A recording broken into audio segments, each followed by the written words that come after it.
Assalamualaikum warahmatullahi wabarakatuh. Baiklah, kita teruskan untuk penyelesaian soal kita, yaitu penyelesaian soal latihan ujian sekolah fisika tahun 2020-2021. Pada bagian ini kita akan menyelesaikan soal nomor 16 sampai 20 dan diantaranya adalah berisi tentang pemuaian, asas Black, hukum Poiseuille-Gay-Lussac, dan termodinamika. Langsung kita mulai soal yang pertama, yaitu soal nomor 16. Sebatang besi pada suhu 25 derajat Celcius panjangnya 50 cm. Bila koefisien muai panjang besi 1,2 kali 10 pangkat min 5 per derajat Celcius, maka panjang besi jika dipanaskan sampai suhu 65 derajat Celcius adalah titik-titik. Pada soal ini tentu kita mengetahui bahwasanya 25 derajat ini adalah T0 atau suhu awal. Kemudian panjangnya tentu ini juga L0 ya. Sedangkan koefisien muai panjang di sini adalah alfa dan suhu akhir berarti di sini adalah T1. Kemudian yang perlu kita lihat di sini adalah tentang pertanyaan disuruh mencari panjang besi pada saat dipanaskan suhunya dari 25 menjadi 65 derajat Celcius. Untuk penyelesaian ini langsung kita gunakan rumus pertambahan panjang pada pemuaian panjang, yaitu delta L sama dengan alfa kali L0 kali delta T. Tentu kalau kita masukkan nilai-nilainya, maka alfanya adalah 1,2 kali 10 pangkat min 5, kemudian L0-nya itu adalah 50 cm, kita tetap jadikan senti saja.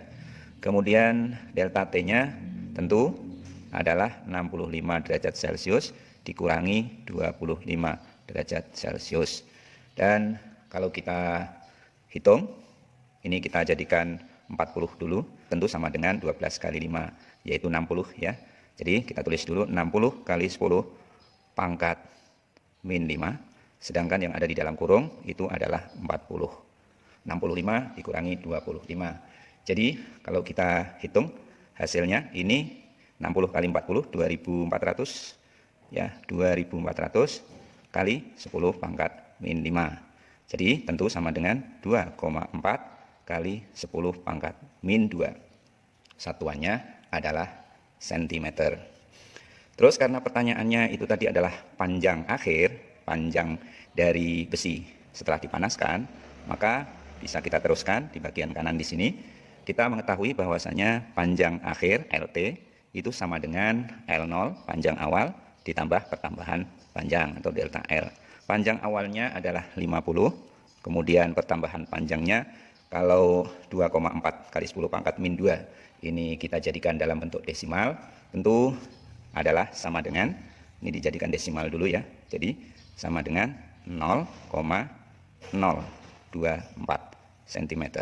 Sehingga kalau kita masukkan ke sini 0,024, maka hasilnya adalah 50,024.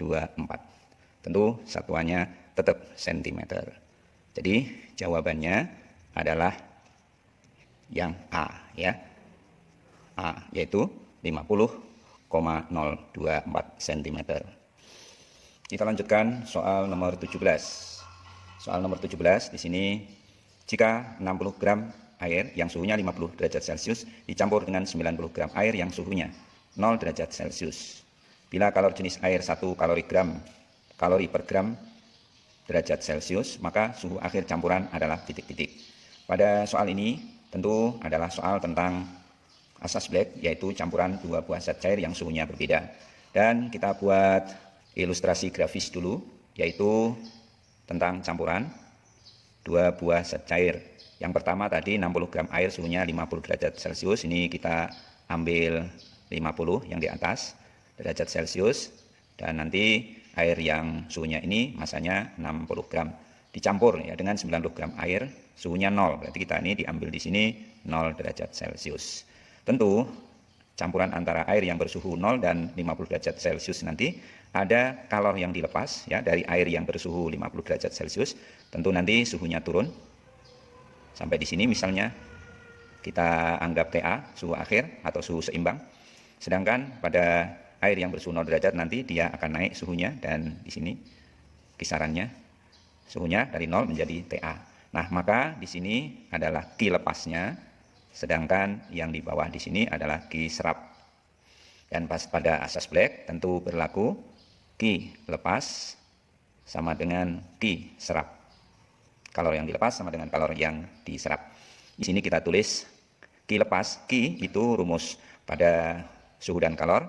Ya, kalor yang dilepas itu Q sama dengan rumusnya M C delta T. Karena ini yang melepas kita anggap sebagai M1. Kita tuliskan untuk yang menyerap tentu M2 kali C kali delta T. Dan karena C-nya sama, kalor jenis air, maka kita coret saja C-nya. Sehingga persamaan ini tinggal M1 delta T, langsung kita tuliskan. Karena yang melepas, dia suhunya turun. Jadi deltanya 50 dikurangi TA. Sama dengan M2 delta T-nya dari 0 menjadi TA, sehingga delta T-nya adalah TA min 0. Kemudian untuk yang melepas tadi, masanya adalah 60 gram. Kemudian kita tetap tulis 50 min TA, sama dengan M2-nya 90 gram. Kita tulis juga TA min 0 tentu sama dengan TA. Terus kita sederhanakan, ini tentu 60 kali 50, 3000 min 60 TA. 60 kali TA ya, sama dengan 90 TA. Sekarang kita jadikan satu TA dengan TA. Kita langsung tuliskan tentu 90 TA plus 60 TA sama dengan 3000. Ya. Terus kalau kita tambahkan, kita jumlahkan, ini hasilnya tentu 150 TA ya. 150 TA sama dengan 3000. Tentu TA-nya adalah 3000 dibagi 150. Jadi berapa hasilnya? Iya, 20 derajat Celcius. Maka dalam jawaban itu kita pilih yang B, yang nilainya 20 derajat Celcius. Jadi tulis jawab B. Lanjut untuk soal nomor 18. Suatu gas ideal mula-mula menempati ruang yang volumenya V pada suhu T dan tekanan P. Jadi ini tentu suhu awal. Jika suhu gas menjadi 2T, ini suhu akhir, dan tekanan menjadi 3/2P, ini tekanan akhir, maka volumenya menjadi titik-titik.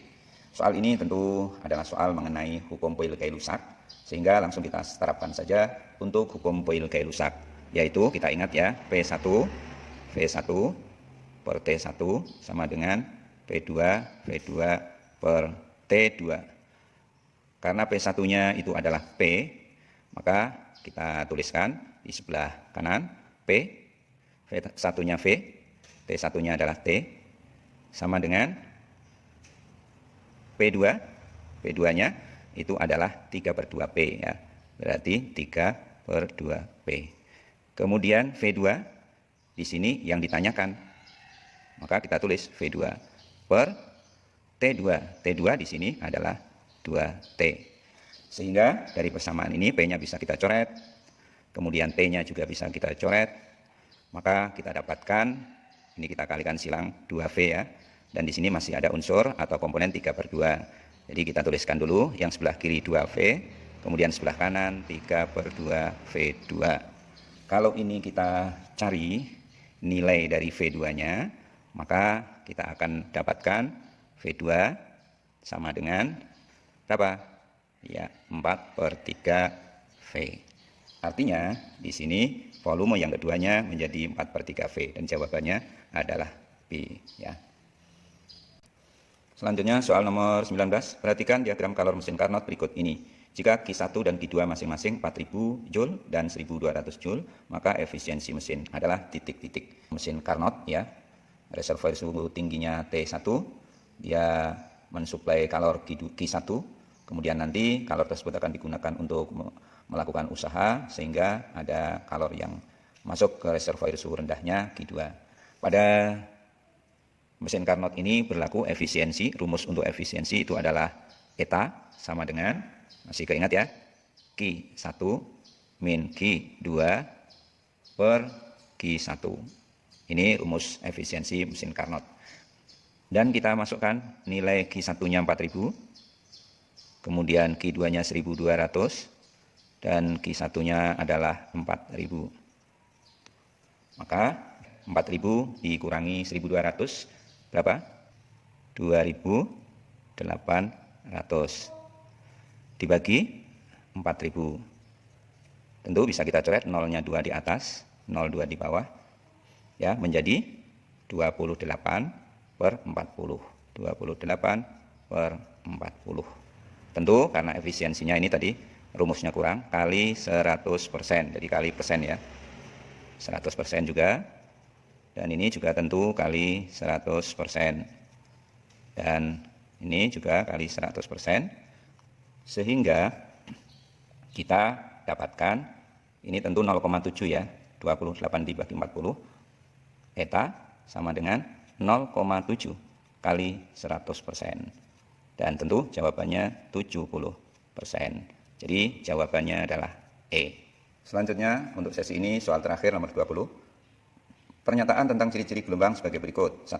Arah getaran searah dengan arah rambatannya. 2. Arah getaran tegak lurus arah rambatannya. 3. Terdapat rapatan dan regangan. 4. Terdapat bukit dan lembah. Dari pernyataan di atas yang merupakan ciri gelombang transversal adalah titik-titik. Tentu kalau gelombang transversal, tentu cirinya adalah arah getaran tegak lurus. Ya, karena kalau arah getaran searah ini adalah gelombang apa namanya? Longitudinal. Oke. Nah, terus di sini nomor 3 itu terdapat rapatan dan renggangan. Ini juga adalah ciri-ciri dari gelombang longitudinal. Ya, nomor 1 dan nomor 3. Sedangkan gelombang transversal yaitu memiliki ciri arah getaran tegak lurus arah rambatannya dan terdapat bukit serta lembah ya. Jadi jawaban yang tepat itu adalah yang C, yaitu nomor 2 dan nomor 4 saja. Demikianlah anak-anak sekalian penyelesaian kita pada bagian ini, dan tentu kita berharap agar persiapan ini betul-betul menjadi bekal untuk menyelesaikan soal-soal ujian sekolah yang akan datang. Terima kasih, kalian sudah belajar dengan baik, dengan serius. Semoga berhasil apa yang kalian cita-citakan. Wassalamualaikum warahmatullahi wabarakatuh.